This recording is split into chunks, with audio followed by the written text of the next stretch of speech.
Ça faisait longtemps que je vous avais pas fait un podcast format vidéo. Alors voilà, donc vous pouvez le retrouver sur YouTube si vous m'écoutez via une plateforme d'écoute sonore. Je vais vous parler des 3 premières erreurs auxquelles j'ai pensé en préparant cet épisode. 3 erreurs que j'ai faites moi aussi. Donc pour vous dire qu'on n'est pas épargné, même si on a déjà fait une école de commerce avec une option marketing, même si on a fait ça, le marketing de la vraie vie n'a rien à voir avec le marketing qu'on nous enseigne dans les écoles et pour le coup, vraiment, c'est des erreurs que j'aimerais partager avec vous, que j'ai faites. La première erreur, et dont on va reparler en détail dans cet épisode, c'est le fait de vouloir à tout prix une identité visuelle quand on se lance. Qu'est-ce qu'une identité visuelle ? C'est tout d'abord un logo. Un logo, un nom, déposer sa marque, etc. Ce qui engendre des frais, parce que forcément, on n'est pas tous graphistes, même si Canva, ça paraît facile d'accès. C'est pas toujours facile quand même. Donc pour le coup, le fait d'avoir un logo, une identité visuelle, ça nous bloque souvent et moi aussi, je suis passée par là. Donc je voulais vous rassurer, si vous faites cette erreur-là, vous inquiétez pas, c'est surmontable, la preuve, je suis devant vous. La deuxième erreur sur laquelle je voudrais qu'on s'attarde aujourd'hui, c'est le fait de vouloir à tout prix, là aussi, avoir déjà un statut juridique quand on commence. C'est-à-dire être déjà immatriculé en tant qu'auto-entrepreneur, de choisir un statut SAS, URL, SASU, qu'est-ce que je prends ? Bref, de vous poser des questions comme ça qui vont venir agiter vos neurones pour rien. Et ça, on va le voir aussi en détail. Troisième erreur qu'on fait toutes quand on débute, c'est de se dire « j'ai pas les bons outils, j'ai pas la bonne méthodologie, et donc je vais attendre d'avoir tous ces outils pour pouvoir me lancer ». Et ça aussi, vous savez quoi, c'est une erreur. Allez, je vous embarque dans l'épisode ? Bonjour et bienvenue dans le podcast Happy Personal Shopping. Je suis Maïté Despréaux, bulle de mode, mentor business spécialisée dans l'accompagnement des conseillères en images et personal shoppers débutantes. Forte de plus de 15 ans d'expérience comme personal shopper, j'ai le plaisir de vous guider pour vous lancer dans cette activité passion. Dans ce podcast, nous aborderons 4 grandes thématiques pour vous aider à démarrer et à exercer sereinement. Première, la stratégie et l'organisation. Des conseils pratiques pour développer votre activité tout en préservant du temps pour vous. Deuxième, l'état d'esprit entrepreneurial. Je vous donnerai les clés indispensables pour bâtir une entreprise solide et durable. Troisième thématique, le savoir-faire métier. Tout ce qu'il faut maîtriser pour asseoir votre expertise et devenir une véritable professionnelle. Et enfin, des inspirations, des idées en matière de business et de style pour nourrir votre créativité, enrichir vos connaissances et mieux accompagner vos clients. Si tout cela vous plaît, alors commençons tout de suite avec l'épisode du jour. La première erreur, c'est de vouloir à tout prix une identité visuelle. C'est un sujet dont j'ai déjà parlé dans l'épisode 50 du podcast. Quand on se lance, on a quelque part un peu peur de l'inconnu, de se lancer et c'est tout à fait normal. Et pour le coup, on va s'attacher à des petits détails comme par exemple le fait d'avoir un logo, un nom. Et ça, vous savez quoi, c'est une erreur qu'on fait tous. Donc je voulais vous rassurer, si jamais c'est votre cas, si vous êtes en train de réfléchir à est-ce que je prends plutôt bleu ou est-ce que je prends plutôt une fleur ou est-ce que je prends plutôt... Non, laissez tomber. Ce qui compte là, c'est pas du tout le temps que vous allez mettre sur votre charte graphique, votre logo, etc.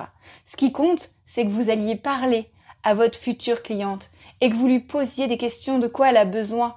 C'est ça le plus important, c'est son problème. C'est pas du tout votre logo ou je ne sais trop quoi. Alors c'est vrai que c'est joli un logo, mais si tu ne sais pas quoi raconter, si tu ne sais pas à qui tu t'adresses et ce que tu peux apporter, malheureusement, ton logo ne servira à rien. Ce qu'il te faut, ce n'est pas une charte graphique, c'est un positionnement clair, une stratégie. Mais ça, je vais y revenir, ne t'inquiète pas. Deuxième erreur qu'on fait quand on commence, c'est de penser qu'un statut comme l'auto-entrepreneur, la SASU, la SARL, etc., c'est ça qui va structurer ton activité. Et donc, tu vas passer des heures à hésiter, et si je prends celui-là de statut, je vais avoir telle contrainte et telle charge, et si je prends ce statut-là, je suis pas protégée au niveau de la sécurité sociale, tout ça. Non, bullshit, comme disent les Américains. Ce qui compte, c'est pas que tu sois en portage ou un auto-entrepreneur. Quelle est la vie que tu veux te créer ? Quelle est l'organisation dont tu as besoin pour y parvenir ? Quelle place aura ton activité dans ton quotidien ? Ça, c'est structurer ton activité. Erreur numéro 3. Croire, et je l'ai cru, que le matériel, la méthodologie, c'est ça qui fait que tu vas être professionnel. Alors oui, un nuancier de draping, d'échantillons de couleurs, des fiches d'analyse de style, ça va être utile, c'est vrai. Mais ce qui fait la différence, ce n'est pas tout ce matériel. C'est ta capacité à mettre en mouvement ton accompagnement, à aller à la rencontre de ta cliente. C'est pas du tout ta méthodologie. La méthodologie, ta cliente, elle s'en fiche complètement.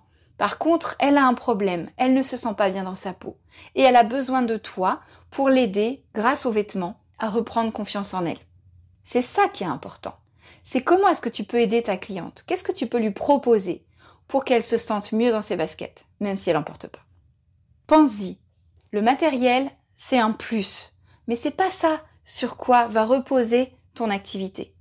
Ton activité, elle va reposer sur ta posture, ton écoute, ta pédagogie, ta capacité à t'adapter aussi. Mais ce qui va vraiment tout changer pour toi, c'est ta stratégie. Et je t'ai fait un méga spoiler tout à l'heure. Parce que la stratégie, c'est vraiment ça le plus important dans ton activité. Je vais te dire un truc, c'est même un avantage concurrentiel, un facteur clé de succès de penser à ta stratégie. Dans Koh-Lanta, les stratèges, ils sont plutôt mal vus. En général, on essaye de les gicler, voilà. Mais tu sais quoi, dans la vraie vie, les stratèges, c'est eux en fait qui ont compris le jeu. C'est en développant une stratégie dès le départ que tu vas te démarquer de toutes ces conseillères en images qui sont formées, qui sont sûrement talentueuses, mais qui n'ont pas compris que leur activité, elle tient à une seule chose, à leur capacité à être entrepreneur. C'est ça qui compte. Et être entrepreneur, ce n'est pas agir au doigt mouillé. Être entrepreneur, c'est bâtir un plan de développement. C'est bâtir une stratégie. Tout comme si tu veux gagner au Monopoly ou à la bonne paye, tu dois avoir une stratégie d'acquisition qui soit millimétrée. Si tu veux gagner à la bonne paye, tu dois faire des investissements. Tu dois à un moment donné réfléchir où placer ton argent pour pouvoir en gagner plus. Et ben c'est la même chose dans le conseil en images. Si tu veux gagner ta vie avec cette activité, il va vraiment falloir que tu la considères non pas comme un loisir, mais comme un vrai métier.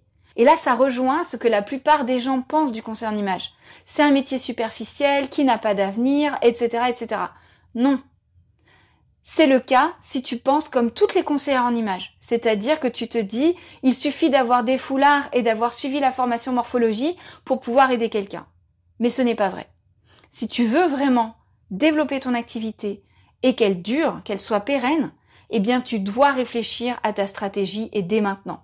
La stratégie, c'est quoi? C'est un mot un peu compliqué en fait pour tout simplement dire que tu vas anticiper, que tu vas te poser 5 minutes pour réfléchir aux actions que tu vas mener.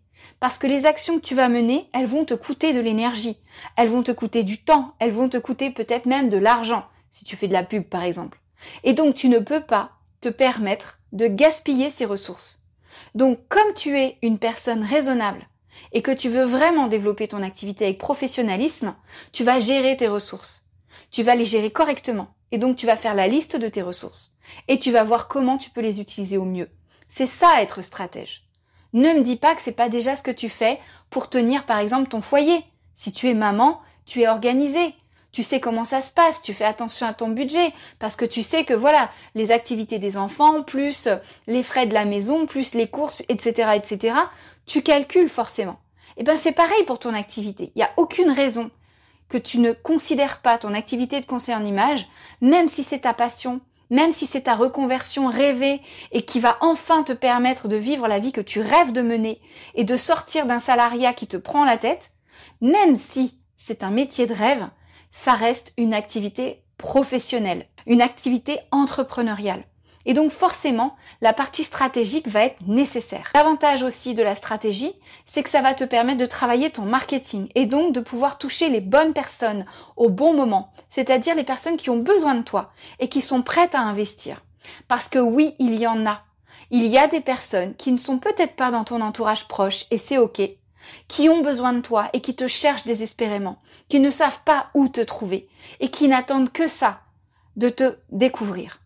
Ces personnes-là, tu ne peux pas les attendre et tu ne peux pas attendre que naturellement elles tombent sur ton contenu. Ces personnes-là, tu dois aller les chercher. Pour aller les chercher, il faut avoir une stratégie. Une stratégie d'acquisition. Petit mot un peu compliqué, mais tout simplement pour dire que tu vas chercher à acquérir ce qu'on appelle des prospects, c'est-à-dire des personnes qui sont intéressées par ton service. Elles ne sont pas encore clientes. Tu vas devoir les aider à réfléchir, à mûrir leur projet pour qu'elles deviennent clientes. Mais dans tous les cas, déjà, elles sont intéressées par ce que tu proposes. Et ça change la donne.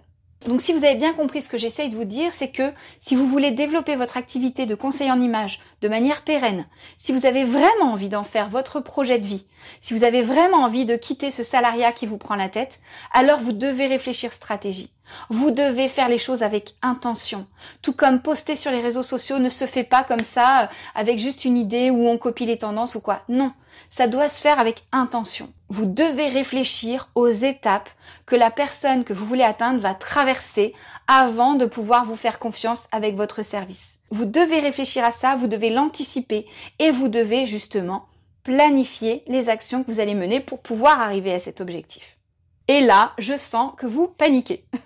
De l'autre côté de la caméra, si vous me regardez sur YouTube, ou de l'autre côté des écouteurs, si vous êtes sur Apple Podcast ou Spotify, vous êtes en train de baliser. Ne me dites pas non, je le sais.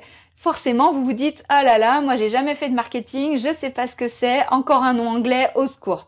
Et je vous comprends, parce que c'est vrai qu'aujourd'hui on est dans un monde très digitalisé, tout est en anglais, avec des mots compliqués qu'on comprend pas, etc. Mais c'est pour ça que vous m'avez, c'est pour ça que vous avez ce podcast et je vous invite à vous y abonner si vous ne l'avez pas encore fait. Parce que vraiment, c'est mon sujet de prédilection, de vous apprendre, de vous accompagner dans toute la démarche stratégique de votre activité pour la structurer, pour la développer, pour la faire vivre pleinement et avec beaucoup de succès. Et pour le coup, je voulais profiter de cet épisode pour vous parler d'un projet sur lequel je travaille dans le plus grand secret. Et là, vous allez me dire, non mais n'importe quoi, c'est un effet d'annonce, elle est là en train de teaser son truc, c'est du marketing pur et dur. Peut-être. N'empêche que c'est un projet secret parce que jusqu'à maintenant, je n'en avais pas parlé. Et donc, vous en avez la primeur, chères auditrices. Parce que oui, je n'en ai pas encore parlé sur les réseaux sociaux. Donc, autant dire que vous êtes encore parmi les premières. Et si je vous demande votre avis aujourd'hui, c'est parce que je sais que parmi vous, il y a ces femmes justement talentueuses, passionnées, ambitieuses, qui veulent vraiment réussir avec leur activité de conseil en images. Et c'est à vous que j'aimerais m'adresser aujourd'hui. Je suis en train de réfléchir à une sorte de kit de démarrage. Je n'ai pas encore trouvé le nom, mais dans ma tête, ce serait une sorte de starter pack. Vous savez, une sorte de valise dans laquelle vous aurez toutes les ressources dont vous avez besoin pour vous lancer. Alors quand je parle de ressources, je parle de checklist par exemple, pour vérifier que vous avez tout fait, un peu comme dans un avion avant le décollage, eh bien on attache sa ceinture et on vérifie tous les petits boutons de toutes les couleurs. Et bien là c'est la même chose. J'aimerais vous proposer une checklist dans un premier temps, mais pas seulement. J'aimerais vous proposer aussi, et surtout si vous n'avez pas encore rejoint mes programmes d'accompagnement comme Odyssée par exemple, qui va réouvrir bientôt, eh bien j'aimerais vous proposer quelque chose en attendant. Vous savez, un peu comme quand on était enfant, dans les éditions Atlas, tout ça, il y avait souvent des collections et vous aviez souvent les 3 ou 4 premiers numéros qui étaient hyper intéressants parce qu'ils étaient la structure en fait de tout le projet. Il y en a une en particulier qui m'a marquée parce que c'est la seule que ma maman a bien voulu faire jusqu'au bout et on a acheté tous les numéros. C'était Il était une fois la vie avec le squelette et on pouvait à l'intérieur après avoir les organes, la peau, etc. Et donc le premier numéro, c'était le squelette entier.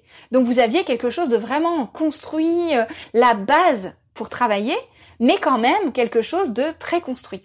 Et ben c'est un peu la même chose que j'aimerais vous proposer.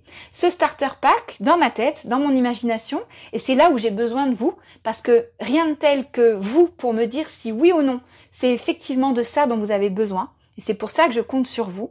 J'aimerais vraiment qu'on co-crée ensemble ce starter pack, si on doit l'appeler. Une sorte de checklist, déjà dans un premier temps, pour vous dire voilà où vous en êtes dans votre projet. Est-ce que vous avez fait ça, ça, ça, ça, ça? Et comme les pilotes dans les avions, de vérifier que tous les petits voyants sont au vert pour pouvoir décoller. J'aimerais vraiment vous proposer tout d'abord cette checklist et j'aimerais aussi vous proposer des contenus de formation courts qui vous permettraient de vous lancer directement dans votre activité avec une base marketing qui soit suffisante.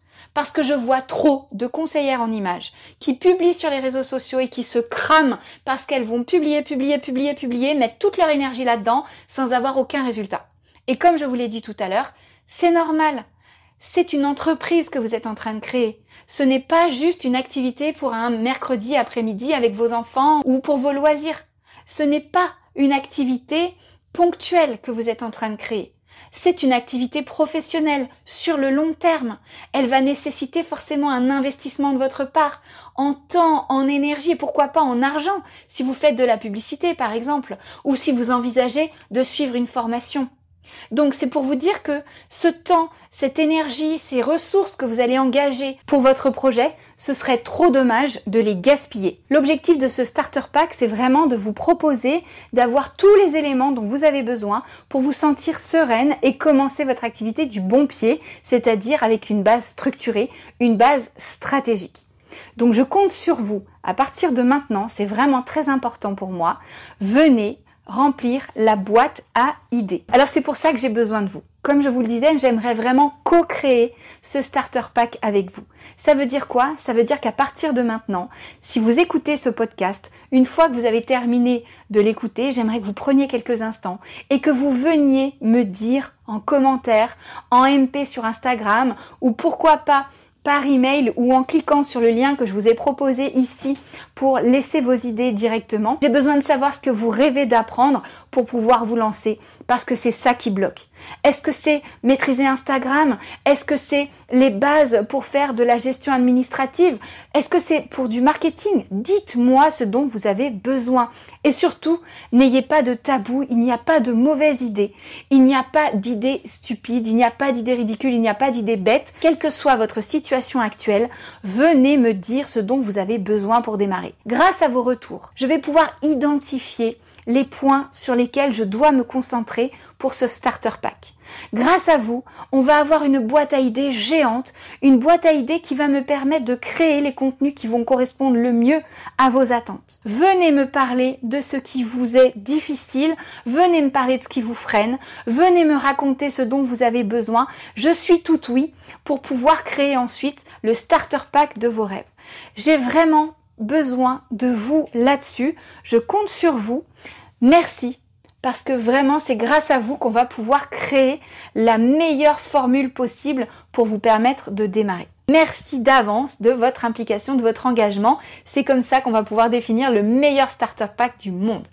Et pour terminer, avant de vous quitter, j'aimerais remercier Justinia. Justinia, elle m'a envoyé un message pour me dire qu'elle venait de découvrir mon podcast grâce à Spotify et qu'elle était trop contente de découvrir ce podcast. Alors merci Justinia pour ton écoute. Merci de m'avoir envoyé ce message qui me fait chaud au cœur et qui me conforte dans ma mission. Vous le savez, mon objectif, c'est de faire rayonner le conseil en images en mettant à profit au maximum toute l'expérience que j'ai pu avoir parce que c'est un métier fabuleux qui gagne vraiment à être connu. Merci encore Justinia pour ton message. Je vous invite à vous aussi me laisser vos commentaires, vos messages donc pour notre starter pack ou tout simplement pour dire que vous êtes contente du contenu parce que c'est aussi comme ça que j'avance. Donc merci à vous, je parlerai peut-être de vous la prochaine fois dans le prochain épisode. En attendant, je vous souhaite une merveilleuse semaine. Encore merci d'être toujours plus nombreuses à écouter ce podcast. On a dépassé les 2000 écoutes grâce à vous. Donc merci pour ça et je vous souhaite une merveilleuse semaine. J'ai hâte de vous retrouver la semaine prochaine.